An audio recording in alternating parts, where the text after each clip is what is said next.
जय गणेश भगवान, जय महालक्ष्मी मैया, राधे राधे, जय श्री कृष्ण भगवान जी। आप सबका मेरे चैनल में स्वागत है।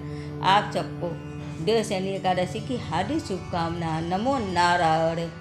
हिंदू पंचांग के अनुसार हर माह में 2 एकादशी होती है और साल में 24। वही आषाढ़ मास के शुक्ल पक्ष की एकादशी तिथि को देवशयनी एकादशी कहा जाता है, जो इस साल 29 जून को रखा जाएगा। पंचांग के अनुसार देवशयनी एकादशी के दिन से ही चातुर्मास शुरू हो जाते हैं। माना जाता है कि इस पर्व को करने से व्यक्ति की सभी श्रापों से मुक्ति मिल जाती है और मृत्यु के बाद व्यक्ति को मोक्ष मिल जाता है। एकादशी तिथि जून 29 को सुबह 3:18 से शुरू होकर जिसके बाद समाप्त हो जा रही है 30 जून को 2:42 पर, और इसका पारण का समय है 30 जून को दोपहर 1:48 से दोपहर 4:36 तक का। एकादशी का महत्व। इस दिन भगवान विष्णु की पूजा अर्चना और व्रत करने का महत्व। मान्यता है कि देवशयनी एकादशी के दिन भगवान विष्णु का शयन काल शुरू हो जाता है। तो देवशयनी एकादशी के 4 महीने बाद प्रमोदनी एकादशी के दिन भगवान विष्णु जी जागते हैं। पूजा विधि का मैंने वीडियो बना रखा, आप लोग इसमें देख लीजिएगा। इससे पहले वाले एकादशी में, मुहूर्त वाले में, और 11 माता की कथा जो पहले वाला वीडियो है आप उसी में देख के सुन लीजिएगा। विष्णु भगवान जी की पूजा करने के बाद आप लोग 11 माता का कथा जरूर सुन लीजिएगा, क्योंकि दुर्गा माता का भी पूजा किया जाता है। और उसके बाद विष्णु भगवान जी का भी कथा जरूर सुन लीजिएगा।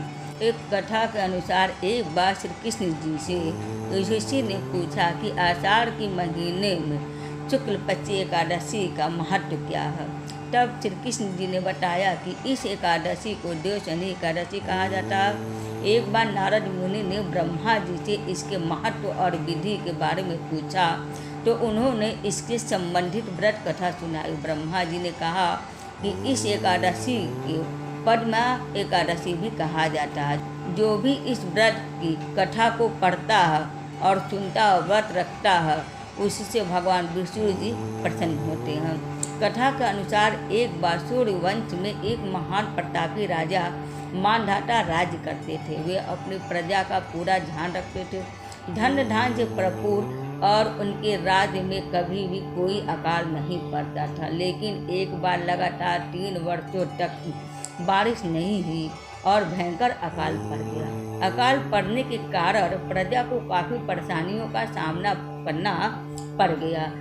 धन अनाज की कमी होने के कारण सारे धार्मिक कार्य बंद हो गए। जब राजा को ये बात पता चला तो जंगल में अंगिरा ऋषि के आश्रम में पहुँचे। तो जब उनसे आने का कारण पूछे ऋषि, तो उन्होंने सारी बात बता दी। तब उन्होंने देवशयनी एकादशी के बारे में बताया। उन्होंने कहा कि आप पूरी प्रजा के साथ देवशयनी एकादशी का व्रत विधि पूर्वक करें। ऐसा करने से प्रजा को अकाल पड़ने से मुक्ति मिलेगी। और तब राजा ने अपनी प्रजा के साथ यह व्रत किया। ऐसा करने से अकाल से मुक्ति मिली और राज्य के लोग फिर से संपन्न हो गए। तो बोलिए नमो नारायण। देवशयनी एकादशी से लेकर कार्तिक महीने तक भगवान विष्णु जी सोते हैं और इसको चातुर्मास बोलते हैं। और इस बीच में भगवान भोलेनाथ को कारोबार संभालने के लिए भगवान विष्णु जी दे देते हैं। और इसके बारे में परम पुराण में विस्तार पूर्वक से बताया गया है कि भगवान विष्णु जी कार्तिक माह देवउठनी एकादशी पर 4 महीने के बाद से उठते हैं, और इससे पहले की अवधि में वो पाताल लोक में निवास करते हैं। अतः इस दौरान मांगलिक कार्य जैसे विवाह, मुंडन, गृह प्रवेश और नए व्यापार की शुरुआत आदि वर्जित है। हालांकि इस साल सावन महीने में अधिक मास पड़ने के कारण इस बार सावन 2 महीने का होगा और चातुर्मास 5 महीनों का होगा। सनातनी परंपरा के अनुसार चातुर्मास में सात्विक जीवन व्यतीत करना चाहिए तथा ब्रह्मचर्य का पालन करना चाहिए।